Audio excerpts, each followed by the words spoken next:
అందరికీ నమస్కారం అండి. రేపు హయగ్రీవ జయంతి సందర్భంగా ఈ హయగ్రీవ స్వామి గురించి తెలుసుకుందాము. యుగ యుగాల్లో లోక పాలనకై ధర్మ సంస్థాపనకై విష్ణువు అనేక అవతారాలను దాల్చారు. అలాంటి అనేక అవతారాలలో దశావతారాలు ప్రసిద్ధి. వాటిలో ముఖ్యమైనవి నరసింహస్వామి, రాముడు, కృష్ణుడు, వెంకటేశ్వర స్వామి. ఈ అవతారాల్లో భక్తులతో పూజలను అందుకుంటున్నాడు.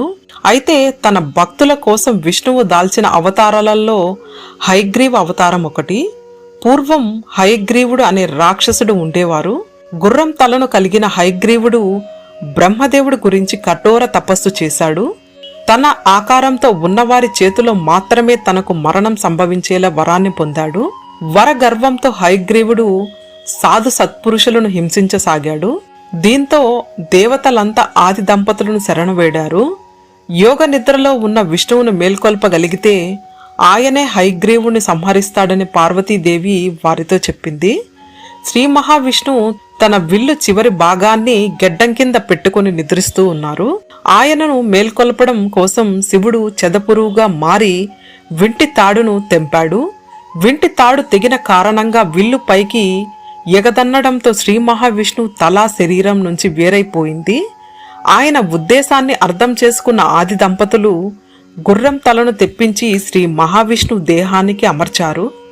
అమ్మవారితో సహా దేవాది దేవతలు తన జ్ఞానాన్ని, శక్తి సామర్థ్యాలను గుర్రం తల గల శ్రీ మహావిష్ణువుకు దారపోశారు. ఈ కారణంగానే హయగ్రీవ స్వామి విద్యలకు అధిపతిగా, జ్ఞాన ప్రదాతగా పూజలు అందుకుంటున్నారు. తన అవతార కార్యాన్ని నెరవేర్చిన స్వామి లక్ష్మీ సమేతుడై దేవతలకు దర్శనమిస్తారు. స్వామివారు ఈ అవతారాన్ని ధరించిన రోజు శ్రావణ పౌర్ణమి. ఈ రోజున లక్ష్మీ సమేత హయగ్రీవ స్వామిని పూజించడం వల్ల విద్య, విజ్ఞానం లభిస్తాయని పురాణాలు చెప్తున్నాయి. హయగ్రీవుడనే అసురుణ్ణి సంహరించిన స్వామి వేదాలను కాపాడుతారు.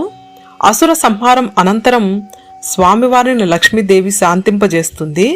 నారాయణుడు హయగ్రీవుడుగా అవతరించిన ఈ రోజు ఎవరైతే లక్ష్మీ సమేతుడైన హయగ్రీవుణ్ణి ఆరాధిస్తారో వాళ్ళకి జ్ఞానసిద్ధి కలిగి విద్యయందు రాణిస్తారని, విజయంతో పాటు సంపదలను పొందుతారని సాక్షాత్తు జగజ్జనని అయిన పార్వతీదేవి వరం ఇచ్చింది.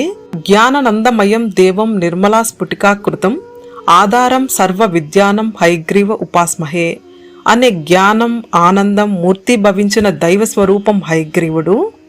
నిర్మలమైన స్ఫుటికాకృతం కలిగిన సర్వ విద్యాలను ఆధారభూతమైన విద్యాది దేవత హయగ్రీవునికి నమస్కారం అని అర్థం.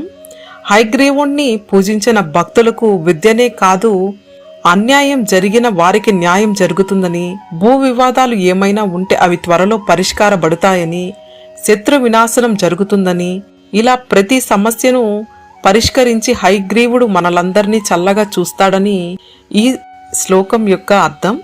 అదేవిధంగా దేవీ పురాణం, స్కాంద పురాణం, శ్రీమద్ భాగవతంతో పాటు ఆగమ శాస్త్రాల్లో కూడా హయగ్రీవుణ్ణి ప్రస్తావన ఉంది. వేద విద్యాభ్యాసాన్ని కూడా హయగ్రీవ జయంతి నాడే ప్రారంభిస్తారు. హయగ్రీవ జయంతి రోజున స్వామిని షోడోపచారాలతో, అష్టోత్తరాలతో పూజించాలి. హయగ్రీవునికి యాలకులు ప్రీతికరమైనవి. యాలకుల మాలను ధరింపజేసి శనగలు, గుగ్గులను తయారు చేసి నివేదించాలి. తెల్ల పువ్వులతో పూజించాలి. శ్రావణ పౌర్ణమి నాడు హయగ్రీవ పూజ చేయడం సర్వశ్రేష్టం. ఈరోజు ఉప్పులేని ఆహారాన్ని స్వీకరిస్తే చాలా మంచిదని చెబుతారు. సరస్వతీదేవి, వేదవ్యాసుడు హయగ్రీవుడి నుంచి విద్యాశక్తిని సముపార్జించారని హయగ్రీవ స్తోత్రంలో దేశికాచార్యులు పేర్కొన్నారు. ఓం శ్రీ లక్ష్మీ హయగ్రీవ స్వామియే నమః. గోవిందా హరి గోవింద.